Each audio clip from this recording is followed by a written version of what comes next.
बिस्मिल्लाहिर्रहमानिर्रहीम। नाज़रीन, आप देख रहे हैं प्रोग्राम आज के अखबार और मैं हूं आपका मेज़बान एहसन रज़ा। नाज़रीन, वर्ल्ड इकनॉमिक आउटलुक रिपोर्ट आ चुकी है और IMF ने पाकिस्तान में महंगाई रवां बरस जारी रहने की पेशगोई भी की है। 8.9 रहने का इम्कान जाहिर किया गया है और बेरोज़गारी की जो शरह है उसमें 5% तक कमी की बात की जा रही है। ये कहा जा रहा है कि 2022 में लोगों को नौकरियाँ मिलना शुरू हो जाएंगी। मिलेंगी भी या नहीं मिलेंगी ये तो 2022 आएगा तो पता चलेगा। करंट खसारा बढ़ने की पेशगोई की है, तो करंट खसारा बढ़ेगा तो हमारे कर्जे भी बढ़ेंगे और मामलात फिर किस तरीके से चलेंगे, इसके ऊपर आज के प्रोग्राम में हम बात करेंगे। और IMF के साथ होने वाले जो मुज़ाकरात हैं उसके हवाले से पाकिस्तान पीपल्स पार्टी ने मुतालबा किया है कि इस मामले को अपोजिशन के सामने रखा जाए और पार्लियामेंट के अंदर इसको डिस्कस भी किया जाए। पार्लियामेंट के अंदर वो मुज़ाकरात के बारे में जो है एतमाद में लिया जाए पार्लियामेंट को। और IMF के पास हम बार बार जाते हैं तो फिर इस तरह मुल्क में माशी बदहाली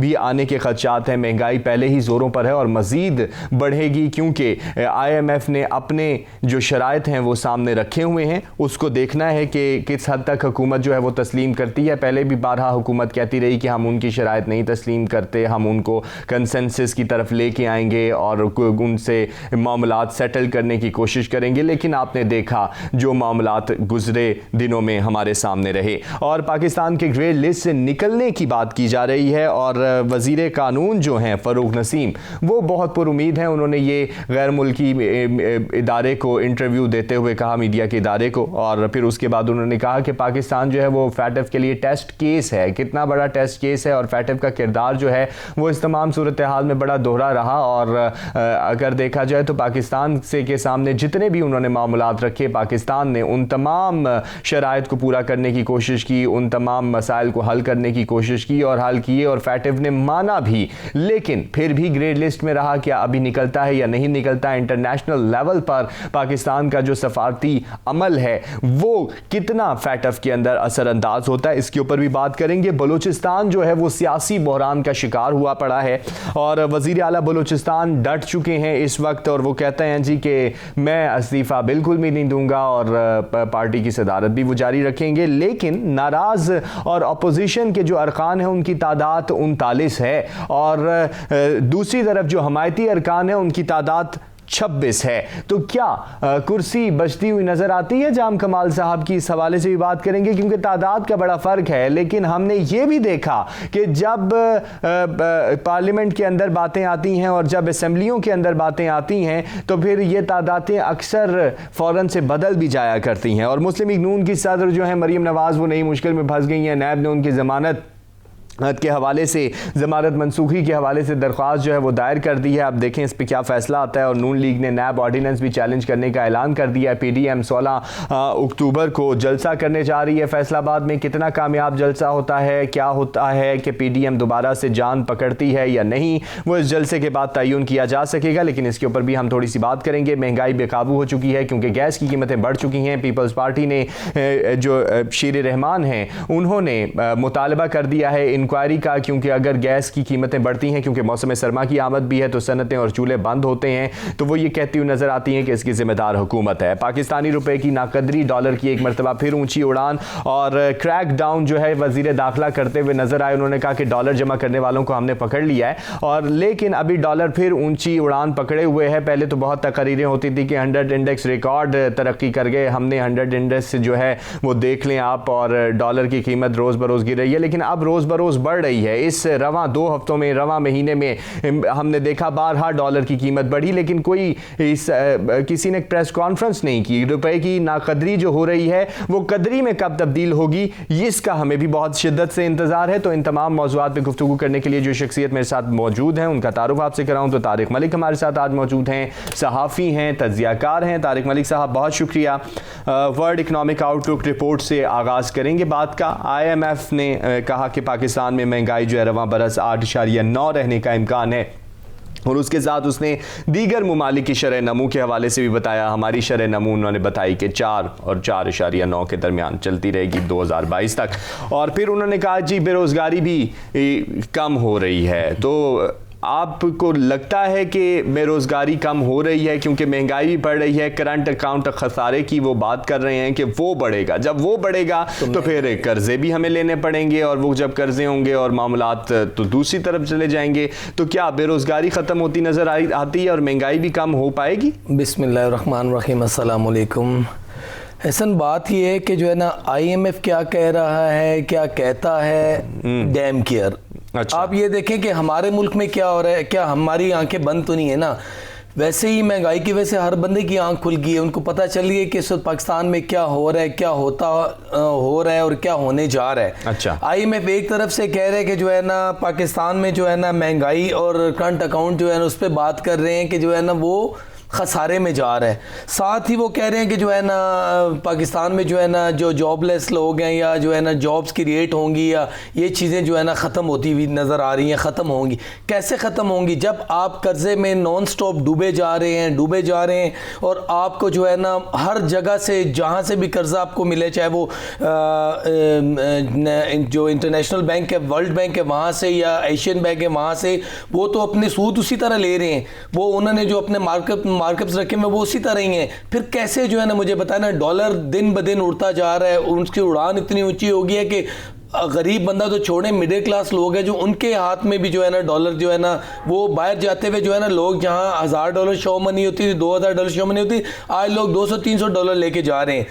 पाकिस्तान में महंगाई पीक पर है इस वक्त, ठीक है ना। हमें IMF क्या कहती है, हमें IMF से जान ही छुड़ा लेनी चाहिए थी। खान साहब ने जो खुद कहा था ना किसी दौर में कि मैं आऊँगा तो मैं कशकोल वाला भीख का कशकोल जो है ना फेंक दूंगा, मैं IMF के पास नहीं जाऊँगा। खान साहब वो आपके वादे कहाँ गए? आज आप देख लें IMF की, आपने ये यहाँ पे सुर्खी बनी हुई है कि उन्होंने डिमांड जो है ना मान ली IMF की हमारी गवर्नमेंट में। अगर देखें ना गवर्नमेंट ऐसी डिमांड उनकी मानती रही, हर चीज़ उनकी डिमांड पूरी करती रही, तो पाकिस्तान का तो बेड़ा गर्क होके रह जाएगा, और बेड़ा गर्क हो गया है। गरीब आवाम जाहिर बात है जब आप उनसे पैसे ले रहे हैं तो पैसे तो उन्हीं की शराइत पे मिलेंगे, लेकिन अगर आप किसी आम बंदे से कर्ज लेने जाते हैं तो वो भी अपनी शराइत कहाँ गए? आज आप देख लें IMF की, आपने ये यहाँ पे सुर्खी बनी हुई है कि उन्होंने डिमांड जो है ना मान ली IMF।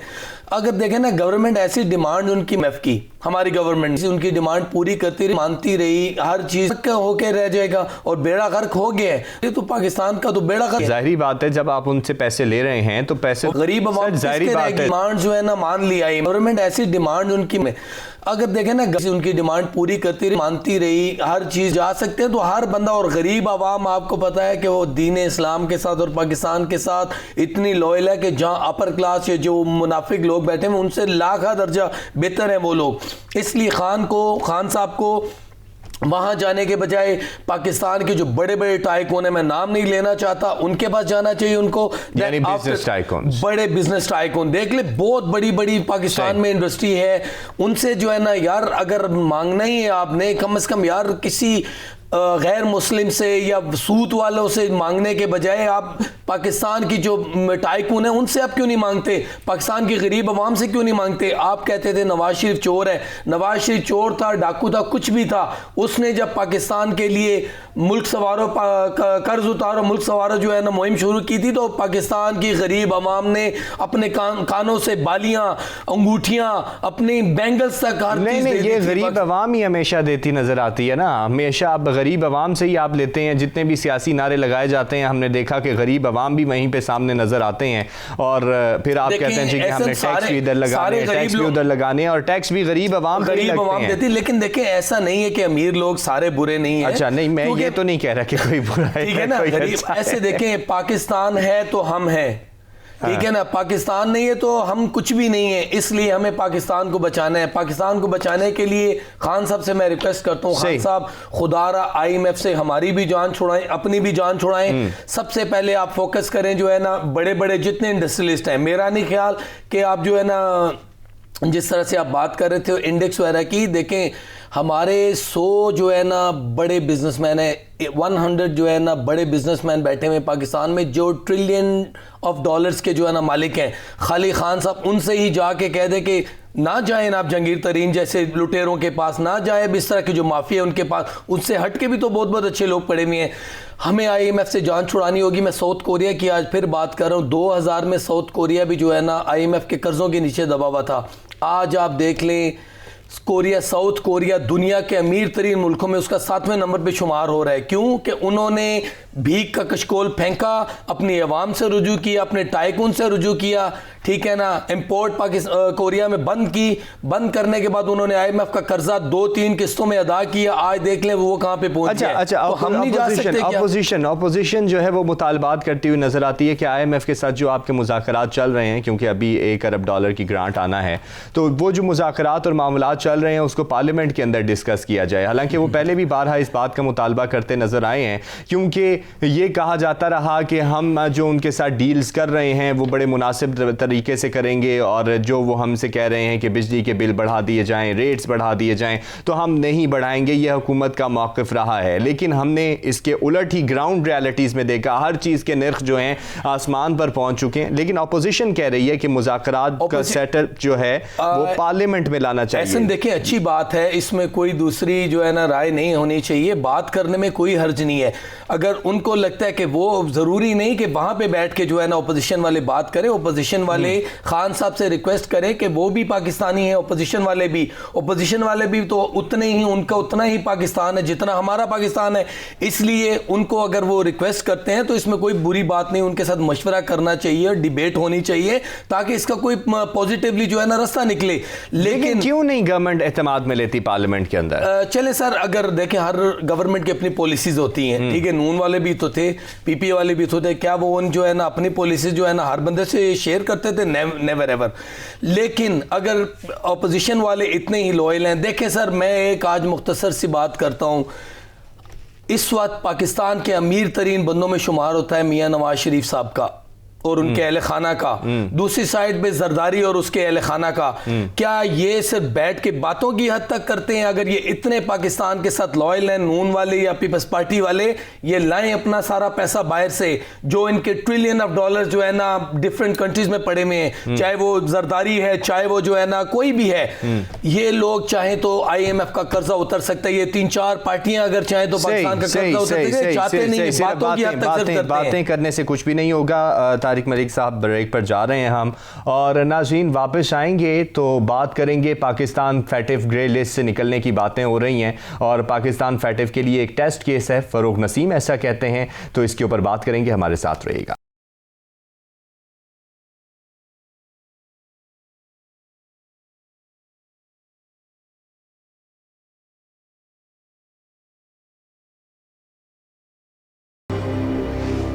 वेलकम बैक नाज़रीन। महंगाई के हवाले से बात हो रही थी, IMF के जो साथ मुज़ाकरात हो रहे हैं इसके हवाले से हमने ब्रेक से पहले बात की। ज़रा फैटिफ के हवाले से भी थोड़ी सी बात करते हैं। फ़रूक नसीम साहब ने एक आलमी इदारे को इंटरव्यू दिया है और उसमें उन्होंने कहा कि पाकिस्तान जो है वो ग्रे लिस्ट से निकलने के लिए पुरुमीद हूँ, और पाकिस्तान ग्रे लिस्ट से उन्हें निकलता हुआ नज़र आ रहा है। तमाम जो मामलात और शराइत रखे गए थे फैटिफ की जानिब से उसको भी पूरा किया गया पाकिस्तान की जानिब से, और ये सब के सामने है, वाज़ेह है। लेकिन जो फैटिफ का किरदार है वो बड़ा दोहरा रहा।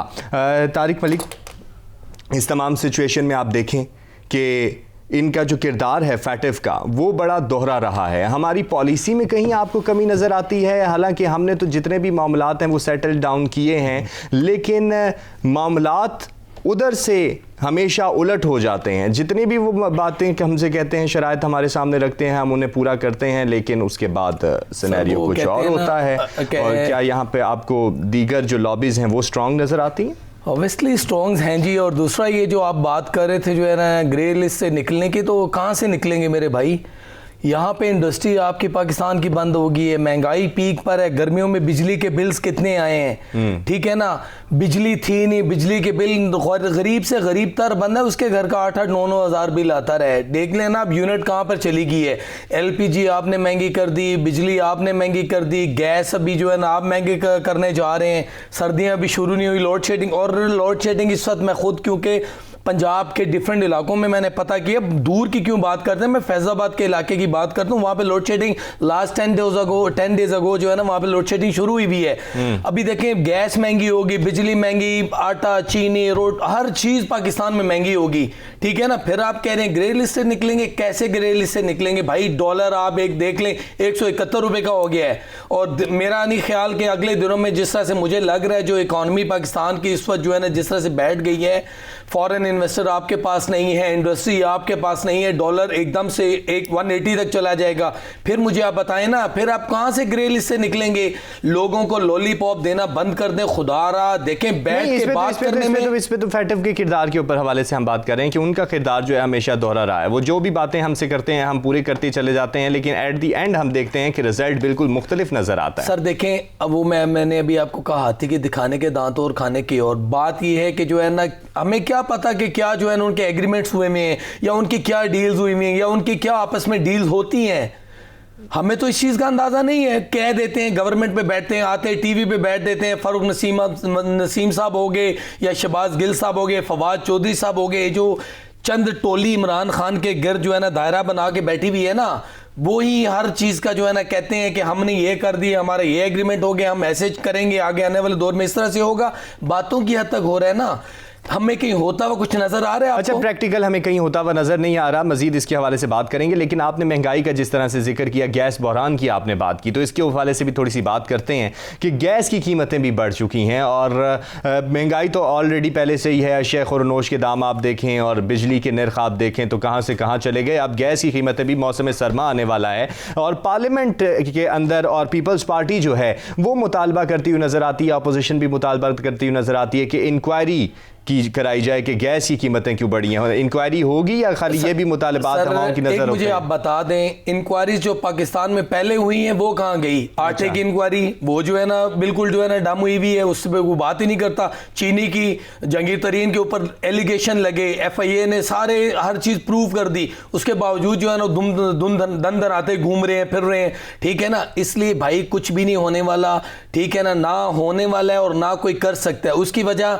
जो भी टीम, जो भी पार्टी इक़्तिदार में होती है, ठीक है ना, वो अपने बंदों को जो है ना हमेशा उन्होंने फैसिलिटेट की है, वो अपने बंदों को सिक्योर करके चलती हैं, क्योंकि वो उनके इन्वेस्टर्स होते हैं। अच्छा, ठीक है। इसलिए कभी भी, कल रात को मैं अब्दुल्ला गुल साहब हैं जो जवानाने पाकिस्तान की जुमात है, उनके मैं चेयरमैन साहब से डिस्कस कर रहा था इसी इशू पे। मैंने कहा गैस महंगी होती जा रही है, तो गैस महंगी होने जा रही है, तो उन्होंने कहा यार पहले कौन सी चीज़ें सस्ती हैं जो अब जो है ना, देखें पाकिस्तान को अभी तक कोई ऐसा लीडर ही नहीं मिला। हम लोगों का वो हिसाब है, हमारे मुल्क का, हम वो बकरियों का रेवड़ नहीं होता, हम वो रेवड़ हैं, और हमें जो है ना रेवड़ को जो है ना संभालने वाला, चलाने वाला हमें कोई अभी तक मिला ही नहीं है। यहाँ पे हमारे जो भी आया, चाहे वो नून वाला है, चाहे वो पीपल्स पार्टी वाला है, चाहे वो PTI वाला है, चाहे वो काफ वाला है, चाहे वो नून वाला है, जीम वाला है, कोई भी है, हर बंदा आया सिर्फ सीट के चक्कर में आया, अपनी जेबें भरी, अपने अकाउंट भरे। गरीब आवाम से किसी को लेना देना नहीं है। गरीब आवाम भाड़ में जाए, गरीब आवाम मरती। खान साहब ने खुद कह दिया था कि लोग, किसी ने, एक एंकर पर्सन ने उनसे पूछा, खान साहब आवाम तो जो है खुदकुशियां कर रही है और महंगाई, तो खान साहब ने कहा तो मैं क्या कर सकता हूं? 20 करोड़ अवाम में मैं क्या कर सकता हूं? कल खान साहब आपको हम लोगों ने वोट दी थी, हमारे बच्चों ने, हमारी बहनों ने, हमारी माओ ने रोड पे निकले थे आप लोगों के लिए। अच्छा, खान साहब ने रियासत मदीना की बात की थी, खान साहब ने पाकिस्तान और पाकिस्तान की गरीब अवाम की बात की थी। आज कहां गया वो गरीब अवाम का पाकिस्तान? आज वो कहां गई रियासत मदीना? महंगाई आप देख लें, गरीब बंदे की पहुंच से दूध भी जो है ना बाहर हो चुके हैं। 130 रुपए दूध किलो हो गया है। आटे की कीमत में आपने 10 रुपए जो है ना इजाफा कर दिया है। वो तो डॉलर की कीमत बढ़ेगी तो जाहिर बात है आपको सारी सिचुएशन डॉलर को किसने कंट्रोल करना है? पाकिस्तानी डॉलर की कीमत पाकिस्तानी रुपए की नाकदरी और डॉलर की ऊंची उड़ान है। वजीर दाखिला शेख रशीद साहब भी आपको कोई पिछले दिनों पहले क्रैकडाउन करते हुए नजर आए। उन्होंने कहा जी कि हमने बड़े लोग पकड़े हैं और FIRs भी दर्ज करवाई हैं। लेकिन अगर इसी महीने में देखा जाए तो कितनी मर्तबा डॉलर ऊपर जा चुका है। डॉलर ऊपर ही जाता रहेगा, पैसे कब बढ़ेंगे हमारे? शेख साहब कहते हैं, शेख साहब ने जो ऑपरेशंस किए होंगे ना, वो सिर्फ और सिर्फ उनके जो ओपोजिशन वाले लोग हैं उन पे किए होंगे, जो उनके मुखालफीन हैं उन पे किए होंगे। अच्छा। शेख रशीद साहब से हल्फन कुरान पे हाथ रख के आप पूछें, क्या शेख रशीद साहब खुद डॉलर का काम नहीं करते? अब आपके पास इस बात के सबूत हैं? मैं बैठा हुआ था एक दफा, मैं खान शेख रशीद साहब ने मुझे पार्टी ज्वाइन करने का बोला, मैंने एक प्रोग्राम में उनको क्रिटिसाइज किया, तो उसके बाद उन्होंने मुझे लाल हवेली बुलाया। वहां पे मैं बैठा हुआ था, मैं हल्फन कह सकता हूँ, वहां पे शेख रशीद साहब को कॉल आई, शेख साहब ने खुद कहा वहां पे कि डॉलर का रेट की है, उन्हें क्या वध गया, उन्हें क्या मेरे लिए भी ले लें। ठीक है, डॉलर की ज़ख़ीरा अंदोज़ी के हवाले से आप बात खुद इन्वॉल्व है इसमें, गवर्नमेंट के लोग जिस तरह से आटे चीनी में इन्वॉल्व है, इसी तरह डॉलर में भी ये लोग खुद इन्वॉल्व हैं। सिर्फ जो है ना हाथी के दांत दिखाने के और खाने की ओर हैं। यहाँ पे सिर्फ हमें जो है ना लॉलीपॉप दे रहे हैं, हमें पागल बनाया हुआ इन लोगों ने, अपने लोगों को ये लोग प्रमोट कर रहे हैं, अपने लोगों के सारे काम हो रहे हैं, अमीर अमीर से अमीर तर होता जा रहा है, गरीब आवाम पिस के रह गई है। क्योंकि मैं खुद एक जो है ना मिडिल क्लास फैमिली से, और मैं गरीबों के इलाकों में आना जाना मेरा बहुत ज्यादा होता है। अच्छा, बहुत बुरे हाल है गरीब हालात जो हैं वो बहुत ज्यादा खराब हो चुकी हैं और इसकी जिम्मेदारी गवर्नमेंट के ऊपर आयद होती है कि वो इसको बेहतर से बेहतरी की तरफ लेकर जाए। नाज़रीन, ब्रेक पर जा रहे हैं, वापस आएंगे तो थोड़ी सियासत के हवाले से भी बात करेंगे, हमारे साथ रहिएगा।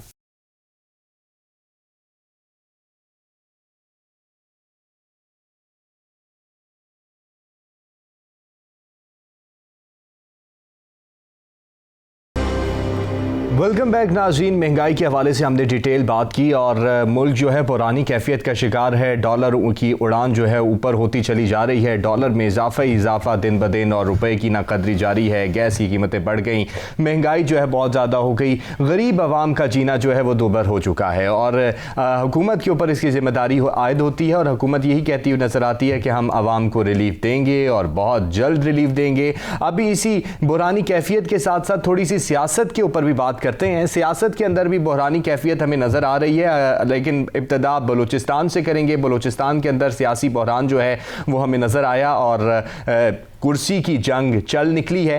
तारिक मलिक, बलूचिस्तान में सियासी बहरान है और आपने देखा कि जिस तरीके से कुर्सी की जंग चली और डट चुके हैं जाम कमाल भी, ना इस्तीफ़ा दूंगा ना कुर्सी छोड़ूंगा। दूसरी तरफ से बहुत प्रेशर भी आ चुका है और नाराज़ अरकान की जो तादाद है वो 39 है और जो हमायती हैं वो 26 हैं। कुर्सी बचती हुई नज़र आती है कि नहीं? सर देखें, 3 साल इन्होंने जो है ना जाम कमाल साहब ने क्या डिलीवर किया। अच्छा, 0/0 जो है ना इनकी 100 में से 0 जो है ना कह लें आप, ठीक है ना। इन्होंने एक टके का काम नहीं किया। इससे तो बेहतर जो है ना, वो क्या नाम था उनका, वो XCM थे कदूस खान बजिंजो साहब, 3-4 महीने के लिए गरीब आया था। सेफ सिटी बलूचिस्तान उसने दी, वहाँ पे LED लाइट्स उसने लगाई। मुझे नहीं समझ आती खान साहब को जो है ना ऐसे लोगों को प्रमोट करने के बजाय, जो मेरे ख्याल में आज वो स्पीकर हैं शायद, ऐसे लोगों को प्रमोट करने के बजाय फिर उन लोगों को क्यों ये ऊपर लेके आ जाते हैं जिन्होंने डिलीवर नहीं किया। खान साहब का काम बनता था कि जाम कमाल को सिर्फ जो है ना ये देखते साल, 1 साल देखते, अगर वो डिलीवर करता तो वेल, नहीं करता तो अगर वो जिस बंदे ने कदूस खान बजिंजो जो XCM है उसने डिलीवर किया हुआ तो उसको ऊपर लेके आते। आज भी आप देख लें जो जलजला वो, उसमें इन्होंने क्या झंडे गाड़ दी जाम कमाल साहब ने। मुझे एक चीज़ की समझ नहीं आ रही, जाम कमाल साहब, जब आपको वहाँ के लोग, वहाँ की जो जुमात है, जो आपकी अपनी जुमात है, वो आपको नापसंद कर रही है, आपको कह रही है हट जाए, तो शराफत से, इज्जत से आप सीट देख ले। कुर्सी की हवस है इन लोगों को, सिर्फ इनको गरीब आवाम, जो बलूचिस्तान की गरीब आवाम है, CM को उससे कोई लेना देना नहीं है। जलजले में कितने हमारे भाई वहाँ पे शहीद हुए, कितने जो है ना अपाज हुए, उनकी टांगें, सर और इस तरह की चीज़ें टूट गई, उनको उससे कोई लेना देना नहीं है। इनको सिर्फ अपनी कुर्सी बचानी है। इनको अभी क्या आपको नजर आता है कुर्सी बचा पाएंगे या नहीं बचा पाएंगे? कभी भी नहीं, आप मुझे बताएं ना, 39 अपोजिशन के हैं। लेकिन इससे पहले भी तो हमने बड़े बड़े मराहिल देखे, पार्लियामेंट के अंदर देखा, सेनेट के अंदर देखा, बड़ी चीजें फौरन से बदल जाती हैं। तो क्या यहाँ ऐसी बदल जाती हैं? लेकिन यहाँ पे खान साहब को बदलना होगा। अगर खान साहब, सादिक संजरानी साहब भी बहुत मुतहरिक हैं इस मामले में। जी देखें, सादिक संजरानी साहब जो है ना, उन्होंने क्या बलूचिस्तान के लिए किया 3 साल से, बल्कि छोड़ो उनको 8 साल होने वाले, उनको जो है ना चेयरमैन सेनेट बने हुए थे, तो वो बलूचिस्तान से इलेक्ट होके आए हुए थे ना। उन्होंने जो है ना क्या डिलीवर किया बलूचिस्तान के लिए? उन्होंने आज दिन तक बलूचिस्तान के लिए कोई इन्वेस्टर लेके आए हैं या वहां पे कोई जो है ना कोई ऐसा प्रोजेक्ट उन्होंने लगा दिया है? नहीं, हर बंदे का काम होता है कि वो अपने इलाके के लिए डिलीवर करे। यानी आपको कुर्सी बचती हुई नजर नहीं आ रही? कुर्सी बचती हुई नजर नहीं आ रही। खान साहब से मैं रिक्वेस्ट करता हूं, ऐसे लोगों को खान साहब ऊपर लेके डिलीवर करना चाहते हैं। देखते हैं कि क्या सिनेरियो बनता है। अगर कुर्सी बच जाती है तो फिर क्या होगा, और नहीं बचती तो उसकी हवा फिर दूसरे सूबों तक आती है या नहीं आती। थोड़ा सा नैब ऑर्डिनेंस के हवाले से भी बात करते हैं क्योंकि टाइम बहुत शॉर्ट रह गया मेरे पास। और नून लीग जो है, नैब ऑर्डिनेंस आया और नून लीग ने नैब ऑर्डिनेंस चैलेंज करने की बात की है और वो ऐलान कर रहे हैं कि हम चैलेंज करेंगे। तो नैब ऑर्डिनेंस तो वो चैलेंज करेंगे, साथ साथ PDM का जो जलसा है वो 16 अक्टूबर को होने जा रहा है, तो ऑपोजिशन को कितना स्ट्रांग देख रहे हैं इस सिनेरियो के अंदर, और पीडीएम में दोबारा जान पड़ती नजर आती है? देखें जी, पहले तो बात करूंगा मैं जो है ना नैब पे। देखें, सिर्फ मैं तो खान साहब की मुझे नहीं समझ आती, जब देखें लोग उनके अगेंस्ट हो जाते हैं किसी चीज़ के। देखें, नैब में सिर्फ यही तो नहीं हमारे पास बैठे हुए थे ना, जो हमारे नैब के जो इस वक्त चेयरमैन हैं, अच्छे अच्छे लोग और भी हैं। खान साहब को मौका ही नहीं देना चाहिए ऐसे लोगों को। ठीक है यार, लोगों के या ऑपोजिशन के कहने से पहले खान साहब का काम बनता था कि टेन्योर पूरा हो गया, आपने डिलीवर किए सर, आप बंडल ऑफ थैंक्स, आप घर जा सकते हैं। वो तो कहते हैं ना, जो अच्छा डिलीवर करे उसे और मौका देना चाहिए, और क्या नहीं देना चाहिए। ऐसे डिलीवर किया और क्या डिलीवर किया, देखे ना, मजा तो तब था कि अलीम खान को भी जो है ना पकड़ के जेलों में डालते नैब वाले, मजा तब था जंगीर तरीन को भी उठा के जेलों में डालते, मजा तब था कि इनके साथ जो माफिया बैठा हुआ है, आटा चीनी और बाकी जो गैस माफिया बिजली माफिया, उनको उठा के अंदर करते, मजा तब था। अच्छा, नैब वालों ने सिर्फ नवाज शरीफ ऑपोजिशन चैलेंज करेगी ना इस तमाम सूरत। सर ऑपोजिशन चैलेंज करेगी तो क्या हो जाएगा यहाँ पे मेरे भाई, पैसे वाले के लिए कानून एक खेल है उसकी। अच्छा, पैसे वाले के लिए कानून कुछ भी नहीं है, और इनको कोई कुछ भी नहीं कह सकेगा, ना नैब पकड़ सकता है ना कुछ। हलीम खान साहब के एक पार्टनर है यहाँ पे जो है ना, एक बहुत बड़ा माफिया है। चले प्रोग्राम का वक्त खत्म हो चुका है, बहुत शुक्रिया आपके तज्जिए का। और नैब ऑर्डिनेंस चैलेंज किए जा रहे हैं नून लीग वाले। देखना यह है कि क्या सूरत हाल बनती है और पीडीएम दोबारा से जान पकड़ती है या नहीं पकड़ती, क्योंकि एक मरतबा फिर से पीडीएम का जो वावेला है वो शुरू होने जा रहा है बकौल हुकूमत के कि ये वावेला ही है और ये रोना है। लेकिन अपोजिशन क्या किरदार अदा करती है इस मरतबा, दोबारा पीडीएम को उस तरीके से खड़ा कर पाएगी या नहीं खड़ा कर पाएगी, ये तो 16 अक्टूबर के जलसे के बाद फैसला हो सकेगा। पाकिस्तान जिंदाबाद, अल्लाह हाफ़िज़।